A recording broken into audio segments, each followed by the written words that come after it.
unirei as suas chagas, compartilharei da sua dor.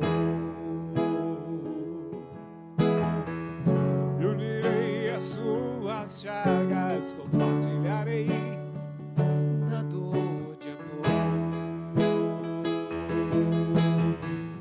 Louvado seja nosso Senhor Jesus Cristo, para sempre seja louvado. Com a graça de Deus, estamos mais uma vez de volta com o quadro Questão de Fé. E como sugerido, esse mês nós vamos prosseguir com o tema da Eucaristia.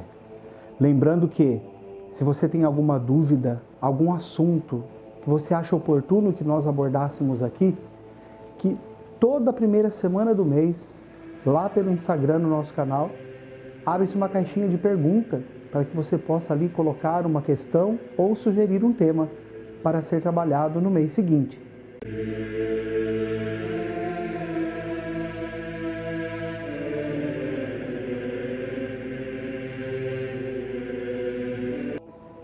Como foi sugerida a Eucaristia para este mês, nós vamos prosseguir então com o tema sobre a Santíssima Eucaristia, como já iniciamos então no mês anterior. E a primeira questão que surge é: qual é a devida preparação para a comunhão? Então veja, eu estou lá na missa, tem algo que eu preciso fazer antes de comungar?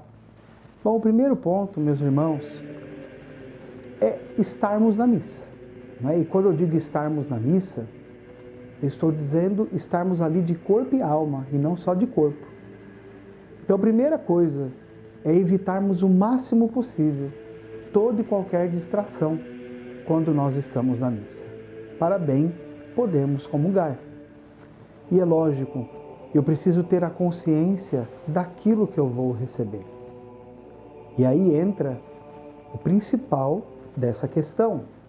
O que é a Eucaristia? Nós sabemos que aquilo que nós vamos receber não é uma representação, não é um faz de conta, não é um pãozinho bento. Eu estou ali para receber realmente a carne e o sangue de nosso Senhor Jesus Cristo. Isto é a hóstia, é a vítima, como vimos o mês passado. Então eu estou ali para receber a Eucaristia, a carne e o sangue de nosso Senhor Jesus Cristo. Substancialmente, o Cristo ressuscitado está ali e eu estou ali para recebê-lo. O que eu devo fazer para bem recebê-lo? Estar na missa por inteiro. E é lógico, com aquelas devidas requisições que a Igreja já nos orienta através de tantas catequeses, que é justamente estarmos livres de qualquer tipo de pecado mortal. É necessário, então, entrarmos naquela fila da comunhão com a máxima reverência, lembrando que a Igreja nos permite recebermos a comunhão de forma ordinária, de joelhos e na boca, e de forma extraordinária nas mãos. Então existem essas duas permissões da Igreja. Habitualmente, se o sacerdote permite, que se receba diretamente na boca e de joelhos. É a forma mais respeitosa de nós recebermos a Santa Eucaristia. E depois, como segunda opção, recebermos a Eucaristia na mão, também com os devidos cuidados, porque o fragmento, por menor que seja, ali está o Cristo total, o Cristo inteiro. Então, temos toda a consciência, toda a reverência, todo o respeito, e não poderia deixar também de dizer isso do pós-comunhão. Quando eu recebo nosso Senhor na Eucaristia e eu volto para o banco, eu não posso me distrair com nada. Eu preciso me colocar em profunda adoração. Eu preciso me colocar em silêncio. Porque tão alto, tão ilustre hóspede merece toda a minha atenção. Merece toda a reverência, toda a adoração. E aquela hora é a hora então de uma profunda comunhão. A hora de eu estar ali com o nosso Senhor. É aquele momento de intimidade, aonde eu recebo na minha carne a carne de Cristo. No meu sangue, o sangue de Cristo. É a hora que eu sou convidado a me unir a Ele totalmente. Então, isso é muito importante, quando vamos participar na missa. Evite toda distração. Eu sei que algumas paróquias são mais barulhentas, às vezes a música não contribui tanto, não é?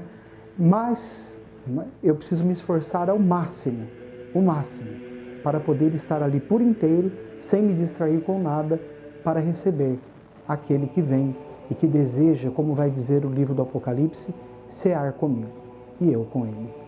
Temos então uma segunda questão que nos foi colocada.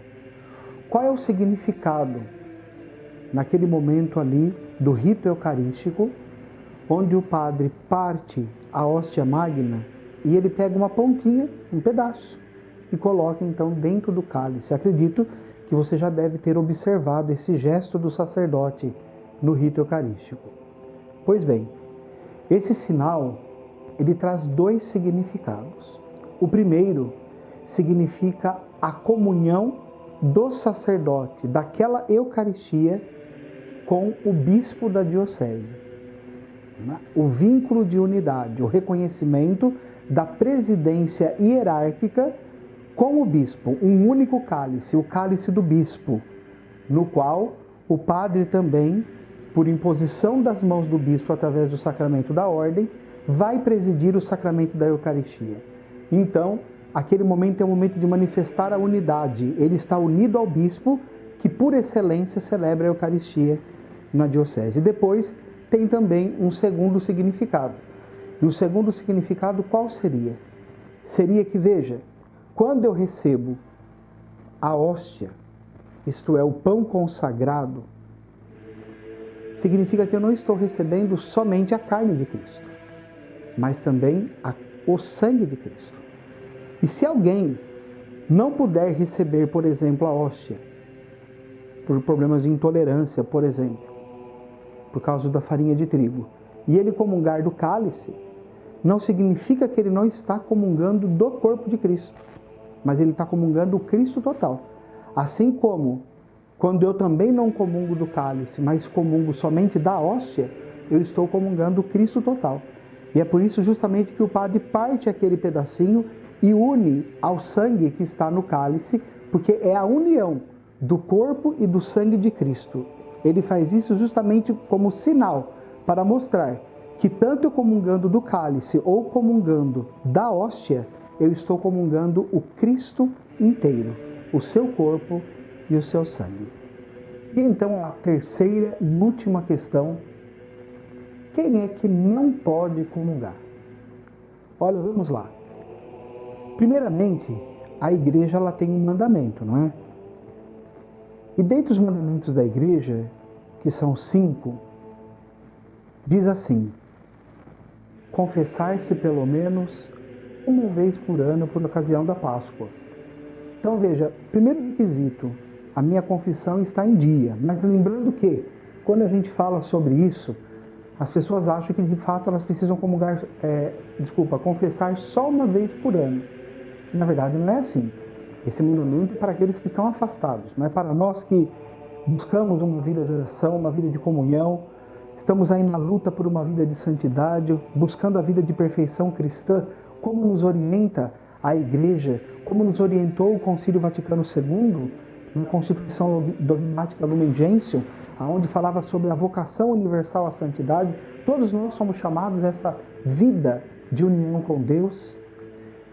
É logicamente que a confissão uma vez por ano não basta, né? Então, o que precisa ser analisado? A confissão estar em dia, pelo menos uma vez por ano, né? E a ausência de qualquer tipo de pecado mortal. Então veja, isso é muito sério. Se você estiver em pecado mortal, você não deve se aproximar da comunhão. Primeiro você precisa se confessar para depois receber o sacramento da comunhão. Basicamente é isso. Eu não devo comungar, eu não devo me aproximar do sacramento se eu estou em pecado mortal. Mas uma pessoa que está em segunda união está em pecado mortal. É por isso que ela não pode comungar, não é? Uma outra pessoa que possa estar aí numa situação irregular, que o Código de Direito Canônico priva da comunhão, por exemplo, a inscrição numa associação maçônica. Né? Por quê? Porque é pecado mortal. O Código de Direito Canônico é claro, é privado da comunhão. Então, são essas orientações que a igreja nos dá. Eu preciso estar em estado de graça. Mas por que eu tenho que estar em estado de graça se a Eucaristia é remédio para os fracos? Sim, a Eucaristia é remédio para os fracos. Mas vocês lembram daquilo que nós tocamos hoje logo no início? Nós vamos receber o Santo dos Santos. Substancialmente, é a carne e o sangue de Cristo que estão ali. Então, tão ilustre hóspede, o próprio Deus, o Verbo divino, que se fez carne e se fez pão para nos alimentar, para nos curar das nossas enfermidades, exige que um mínimo precisa ser cumprido para nós podermos recebê-lo. Isso não é simplesmente norma da igreja. A igreja coloca a sua norma, mas ela a tira da Sagrada Escritura. É São Paulo que diz: aquele que comunga, que come da carne e bebe do sangue do Senhor, estando numa situação de pecado, São Paulo vai dizer, está comungando a sua própria condenação. Então, quando a igreja priva alguém da comunhão, não é porque a igreja é uma mãe severa que quer afastar os seus filhos do remédio. Muito pelo contrário. Ela quer que todos se salvem, assim como nosso Senhor quer que todos nós nos salvemos. E por isso, ela quer que os fiéis tenham um coração preparado para receber o Senhor que vem e que deseja dar-se a cada um de nós. O que a igreja quer? A nossa salvação, porque a igreja é sacramento de salvação. E uma vez que a igreja quer a nossa salvação, ela vai nos privar, como pode, de nós sofrermos a condenação. E comungar, estando em pecado mortal, não é buscar o remédio, é estar piorando a situação e indo para a própria condenação. Por isso, prestemos atenção naquilo que a igreja ensina. Se você deseja, de fato, receber a Santa Comunhão, abra mão do que for preciso para receber a Santa Comunhão. O próprio Jesus vai dizer que aquele que não come da carne e não bebe do seu sangue não terá a vida eterna. E assim, nós encerramos este quadro de hoje sobre a Santíssima Eucaristia. Se você deseja, se surgiu mais alguma dúvida aí, você deseja colocar, lembre, primeira semana de julho, vamos nos salos lá no Instagram. A caixinha vai ser aberta e você pode colocar ali a sua pergunta, pode colocar ali a sua dúvida ou sugerir. Se você não tem uma pergunta para formular, você pode sugerir um tema. E depois, a nossa equipe aqui, através do tema sugerido, vai elaborar algumas perguntas para que possam ser respondidas. Que Deus apague, Deus abençoe, que a graça de Deus sempre esteja com você. Que o Espírito Santo ilumine a sua mente e o seu coração para que cada vez mais você possa descobrir e experimentar os tesouros da Santa Eucaristia. Até a próxima, se Deus quiser.